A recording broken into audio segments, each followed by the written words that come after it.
I'd like to start by welcoming all of you to today's session. My name is Kimberly Quack, and I'm Vice President, Global Sourcing, Supply Chain at Walmart. I have the chance to work with teams across the Walmart business on sustainability and progressing Walmart to be a regenerative retailer. And I'm very excited to be the moderator for this session on the topic Retail Sustainable Future.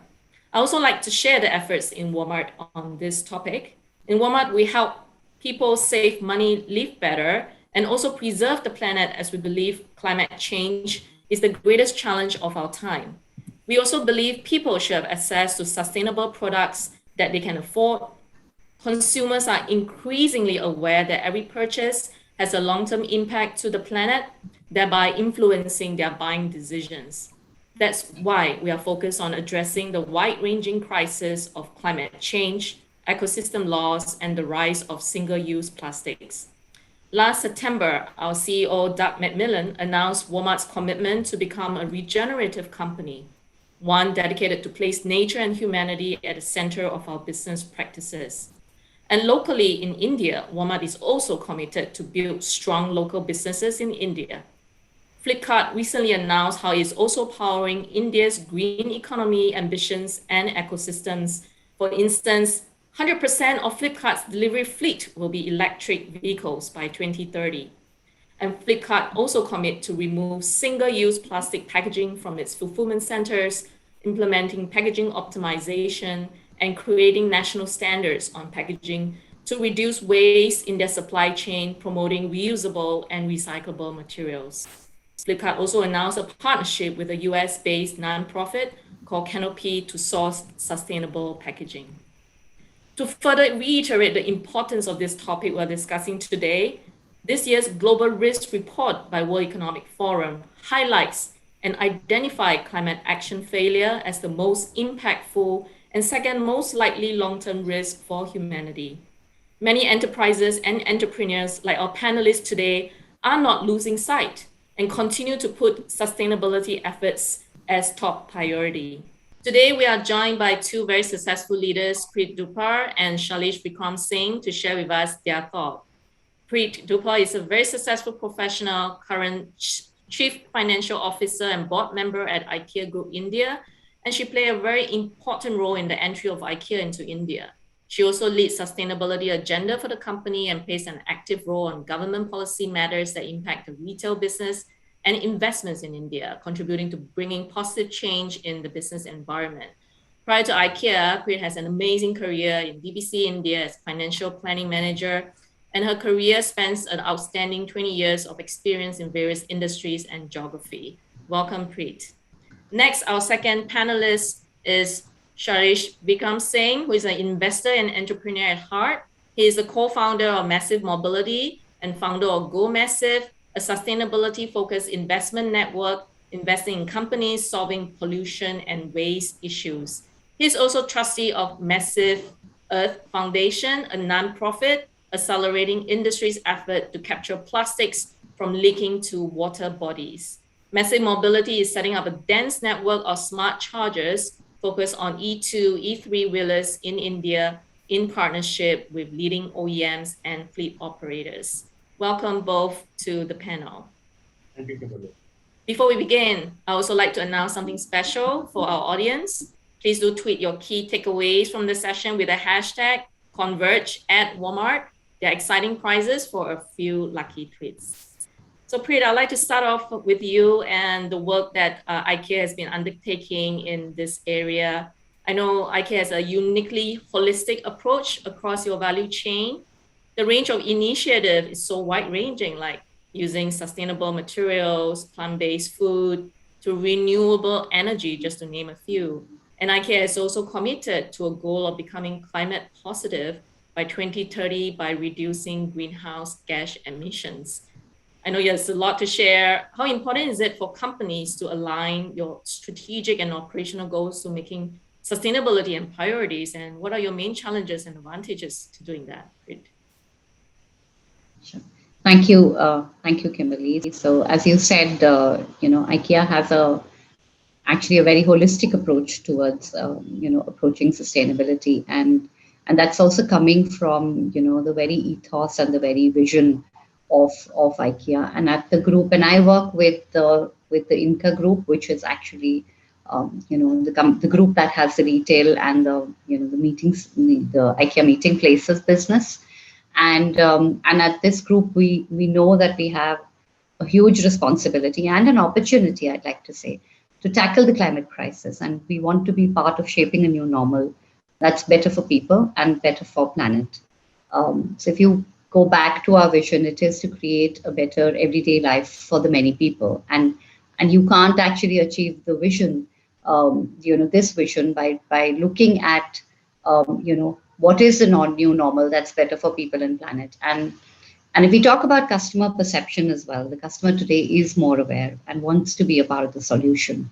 And research actually shows that 90% of the people feel motivated to live more sustainably, but only 3% know how to act. And this is where we believe, because our business has to do with people and their lives at home. And this is where we believe that we have an opportunity to take a very big role, in this movement. So our starting point is to understand the challenges, I think. And that is to say that we believe the world faces three major challenges. That's unsustainable consumption, as we are using more resources and puts a greater pressure on the planet. Then there's climate change, and we can see that with events happening around us today. This is not a distant threat, and it's one of the biggest challenges that faces humanity today, and the need to act is now. And then the third one that we've identified is inequality. As people move out of poverty, many are still struggling on very low incomes, and COVID has only made it worse, across the globe. Gender equality is far from a reality, and many people are still denied basic rights and equal opportunities. And as a response to these three challenges, what we've done is we've identified three corresponding focus areas that help us fulfill our vision to become people and planet positive by 2030. And therefore, what we do is we focus on three pillars. We focus on healthy and sustainable living. And our ambition is to inspire and enable 1 billion people to live a better everyday life within the limits of the planet. And we do it through our products and services and solutions. Then we look at our own operations and we focus on becoming circular and climate positive. And then the third aspect that we look at is what we call fair and inclusive. And that includes to improve the well-being of millions of people by becoming a truly people-centered company and employer, which is where we work with our supply chains, we work with our communities, and we work with our co-workers. So if I give you examples, under the three pillars, if I look at healthy and sustainable living, then our homes and the way we live has a huge impact on the planet and our health and our well-being. And like most people, our customers want to enjoy a good quality of life without negatively impacting the environment. And a strong belief that we have is that sustainability cannot and should not be a luxury for the few. By promoting sustainable home furnishing foods, products, services, life at home knowledge and inspiration, we can make healthier and more sustainable living possible, accessible, and affordable for many, many more people. And to do this, we actively listen into, to consumers in our markets, and we work with, the stakeholders and the ecosystem that exists in the market. And again, you can't do any of this actually without the use of technology. So I don't want to put it just as sustainability kind of sits at the heart of our business. I think technology and the use of technology also sits at the heart of our business. If I give examples saying, the entire, since 2015, the entire IKEA lighting range is actually LED, right? 100% of cotton in all our products comes from sustainable sources. All our wood is actually, FSC certified wood, and we have phased out all single-use plastic from our range, from almost all our cafes and bistros. And I'll give you another example. And again, the use of technology is very wide range, but there is a great example, which is the Better Air initiative, with an aim to turn rice straws, which is a harvesting residue. And, those of us living in Delhi or coming from Delhi are aware of this, that it contributes heavily to air pollution when burnt. And this raw material has been turned into a beautiful collection called Forandring. Forandring actually means change in Swedish. And these products are actually, sold not just in India, but these products are now being sold globally in a number of other countries. In the healthy and sustainable living initiative, what we're also focusing on is giving IKEA furniture a second life. And people are concerned about waste, and for long we've been working to reduce the number of our products that get thrown away by repairing and reselling the items. So globally, in a number of our stores, we've launched circular hubs, and I'm happy to say that. I think somebody was saying before we started the session that they've been to the Hyderabad store, but we've now got the circular hub actually both in Hyderabad and in our Navi Mumbai store, where customers can see the opportunity and our approach to circularity and how to maintain, clean, or personalize their IKEA products. And we are looking at more circular models, and then there will be more to come. And then if I speak about food, because I think one of the things to remember is that we are a very big food business as well. If I look at Hyderabad and Mumbai, there are 1,000-seater restaurants in both the stores, right? And in our stores across the globe. And food should not only be good for you, it should also be good for the planet. And we are proud that, in fact, last year we launched the IKEA plant ball that has 4% of the climate footprint of a classic IKEA meatball. And in India, our food range includes a large range which is locally and responsibly sourced, and that is plant-based. And by 2025, we aim for 50% of our main meals offered in restaurants to be plant-based. Maybe another example is actually making clean energy accessible. And again, here where technology comes in, and technology again plays a role everywhere. But making clean energy accessible, we want people all over the world to turn their roofs into clean energy power stations. So we've launched this in 11 countries across the globe. We are working on this plan in India as well, and this is something that you'll hear from us in India, hopefully next year as well. Then if we look at climate positivity in our own operations, and that's the second pillar that I'll speak a bit about, that if we take a close look at our own operations and to become circular and climate positive, many of the solutions to climate crisis actually exist, but they need to be urgently implemented on a large scale. And this can offer opportunities for job creation, innovation, economic growth, and reduced costs on energy. And we know that it's possible actually for businesses to grow. So you grow your business while shrinking the climate footprint. And I'm also very happy to let you know that in 2019, IKEA recorded its first reduction in absolute climate footprint of 4.3%, despite an increase in business. So just to share some of the things we're doing, being powered by renewable energy, and we're phasing out fossil fuels, heavily investing in wind and solar power. We have huge investments in both across the globe. We're looking at that in India as well, and switching to renewable heating and cooling in our buildings as well. So by 2030, we're aiming to be powered 100% renewable energy across the IKEA value chain, including our supply chain. And again, proud to say that in 20, we generated more renewable energy than we consume across all Inca Group buildings. In India as well, we have solar panels on the roofs of our stores, and we are getting into partnerships, to get to our goals, because solar panels on the roof of our stores will actually not, solve, the problem everywhere. Then I think e-commerce is another area we spoke about, and, reducing emissions in deliveries. And Shailesh, I think that's also something that you will touch upon, is absolutely another pillar that we have to work with. And maybe, Kimberly, you spoke about that is also one of the areas where we face a challenge as well. And we face a challenge because of the size of our, range. It's probably easier for us. It is easier for us to do a parcel range on, e-deliveries. We've had that focus in India, right from the start. There are countries across the globe where we've got to 90%, electric deliveries on our deliveries. But in India at the moment, we've made a start with parcel. We make good progress. But what happens with the larger freight deliveries of, the ranges is furniture, there is a lack of availability of the right sized vehicles, right? And that's where I think the whole ecosystem and partnerships come into play, because even when we started in Hyderabad in India, we went into partnership and, we did retrofitting. There was retrofitting of vehicles that happened to be able to, start off. And I think this is one area where we'll be really looking at, more and more partnerships, more and more players in the ecosystem to help us to get there. Thank you, Preet. We learned a lot through the efforts that IKEA has in your sustainability activities, from listening to your consumers to responding to your operations requirements.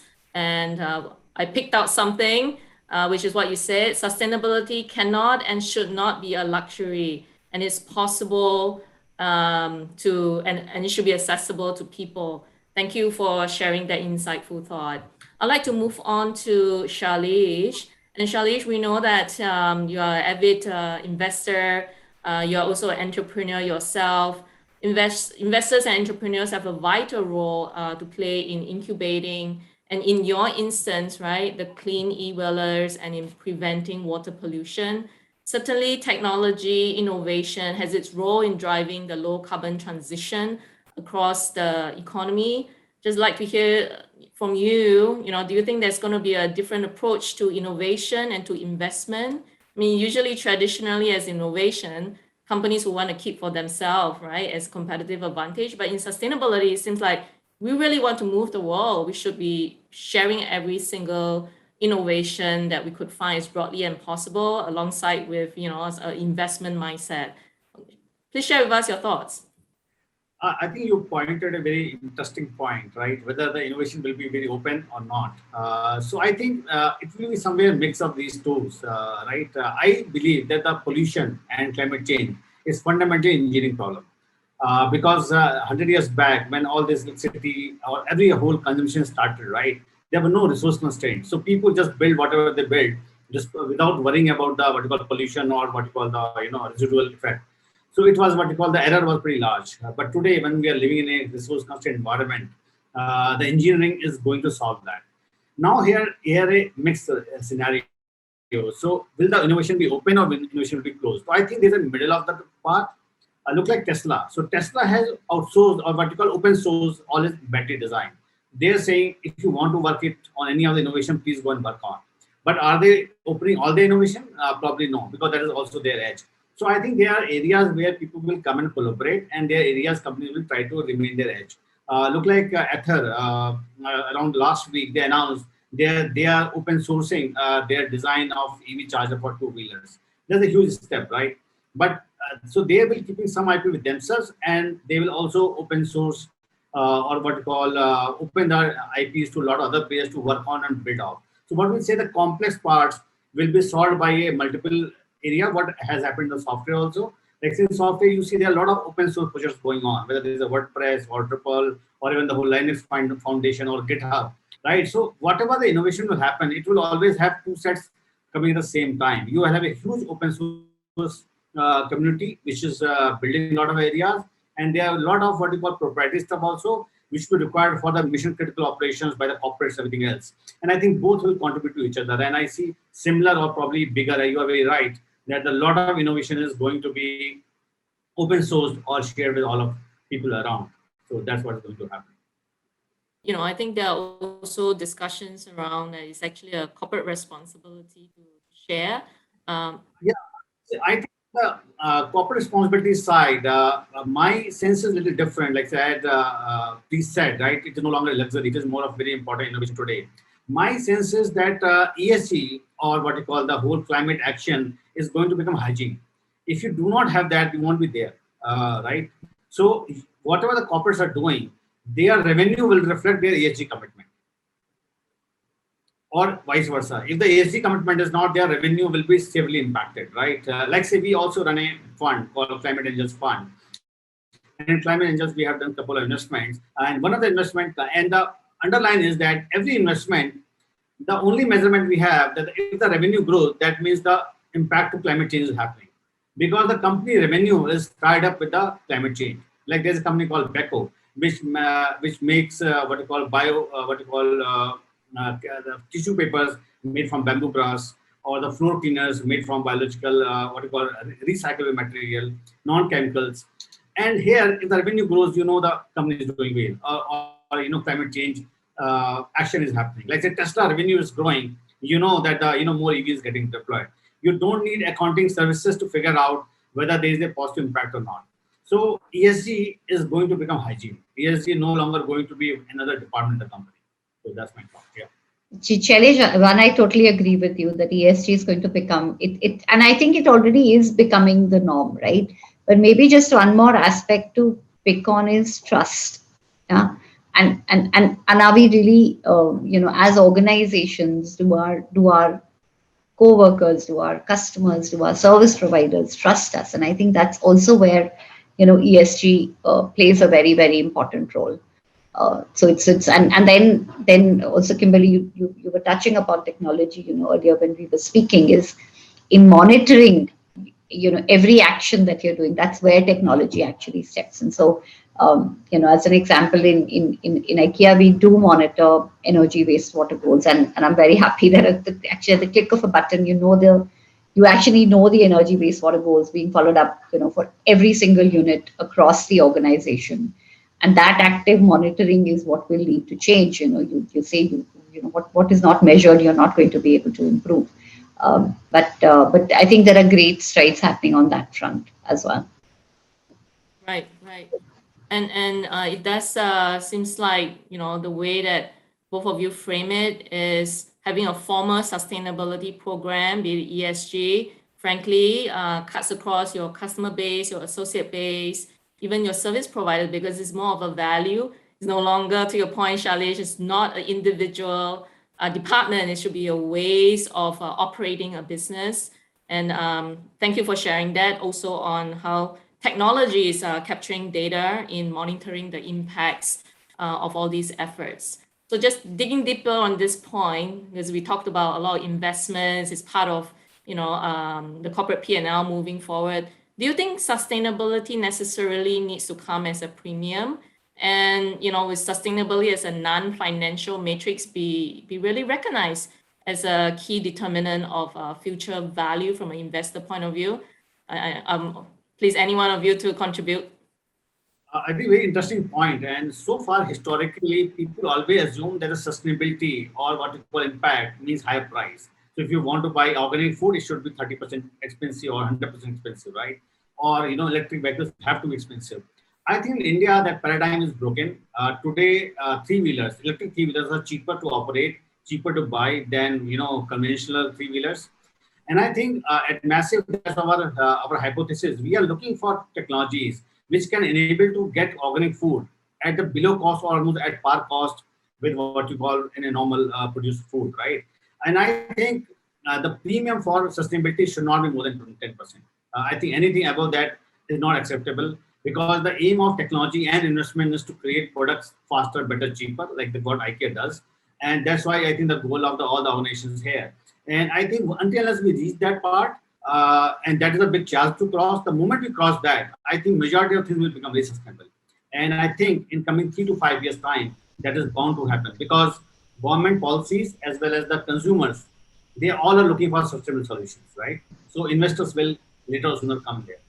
And I'd like to, I think, Kimberly, you picked up on, sustainability shouldn't be a luxury for the few. So I think there are two tracks that we follow as IKEA. One is sustainability and the other is affordability. And they have to go together. It's almost like everybody should be able to afford an IKEA product that is sustainable. And there isn't any other way to do this. And if I speak from an Indian perspective as well, to be honest, and Shailesh, please pitch in if you believe I say the right thing. It's also, if you look at our ethos as a country, right? If we go back to some of our traditional ways of doing things, if we go back to kind of our mindset, just staying within the limits of your resources, right? And I'm not talking about financial resources now. Our resources that the planet also offers. That is very much built in. That's our culture. That's our ethos. And how can that be expensive, right? And that's kind of a way of living. So I think that's also something for organizations to think about when they are creating, if they want to create an edge for from a pricing perspective of sustainability, that it cannot work in the long term. Very well, we totally agree with you. And I think I generally give example, like if you go to old villages, right, even today, villages never used to have any waste. They never used to be a dump yard in a village where somebody will come and pick the waste, because everything was circular. And Indian village in a classical way was circular. All the vegetable produce will go to the cow, the milk. and the cow dung will use as fertilizer. So it was a very circular village in a way. There's nothing which will, there will be no landfill, so to speak, in an Indian village, right? So people is right.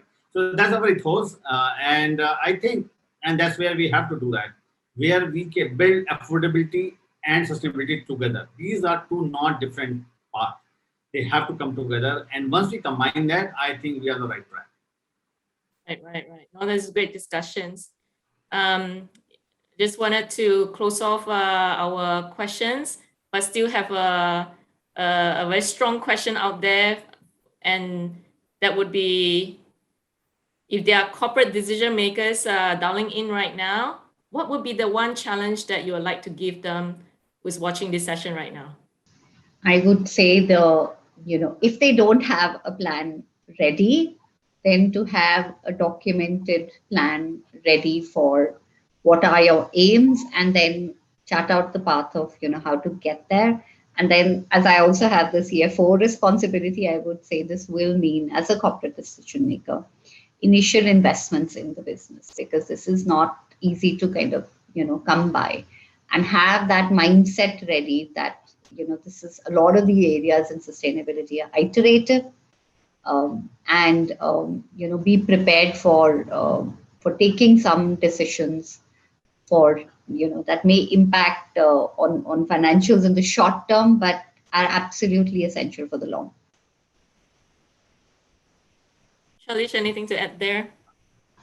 So my session will be that the corporate leaders should not look sustainability as a cost item. They should look as a investment item, right? Because it is a huge opportunity, because the governments and the consumers both are looking for it. So start allocating budget, not from a accounting perspective, or not from a auditing perspective, but more from an investment and capacity building perspective. So allocate a sizable amount there to invest into the new age companies there, or even to build capacity within the company. So it is an investment item. We should stop looking ESG as a pain point or as an audit requirement, right? It is not an audit. It is the thing which will drive the next phase of growth for all the companies which will go and get in early. So it is an investment item, not a revenue, not a cost item. And a critical investment, I would say. Yeah. It's great to learn from successful leaders like both of you, sharing your leadership lessons, your experience, and also wisdom. I sincerely appreciate both of you. And to summarize and in closing, I had 3 takeaways. And the first one would be ESG is not a separate department. It's actually a ways of living. It's a way of working. And it's absolutely important to not look at it as a cost item, but as an investment item. Critical to your point, Preet, that is absolutely necessary to drive the next wave of growth. And the second thing that I picked up is, if we actually want to move the world and create that momentum, we should be sharing every sustainability innovation we can find as broad as possible, that is provided with the right collaboration. And lastly, purpose and profit goes hand in hand, and sustainability and affordability has to go together, because that's what our consumers, the customers, wants and demands. So thank you again, Preet and Shailesh, for being part of our panelists. And I would like to just round it off by saying that right now, our many nations, many countries are still battling the COVID-19 pandemic as we speak. And as governments, businesses, and society begin to emerge from the challenges created by the pandemic, many are also urgently trying to shape new economic and social systems that will improve, collective resilience and also capacity to respond to shocks, while also reducing inequality, improving health across their population, and protecting the planet. I'm actually even more hopeful than ever before, because these difficult times have shown societies are capable of coming together and changing behavior. And this is the important moment in history where all humanities are coming together. When each of us take action together, we can bend the curve. No matter who you are, the role you play matters. The work ahead definitely requires learning and commitment from each of us. And by working together within our industries and across the value chain, we'll be able to speed up how we can actually create the momentum. I just want to leave everybody with this question. If you're going to pick one thing that you think are the most important thing to do for the next generation, what will you do? Right, to end this session, we'll be showing a 2-minute video on Walmart's sustainability effort. Thank you all for tuning in, and do tweet your key takeaways from the session with the hashtag #ConvergeAtWalmart. They're exciting prizes for a few lucky tweets. Thank you all. At Walmart, everything we do is for people.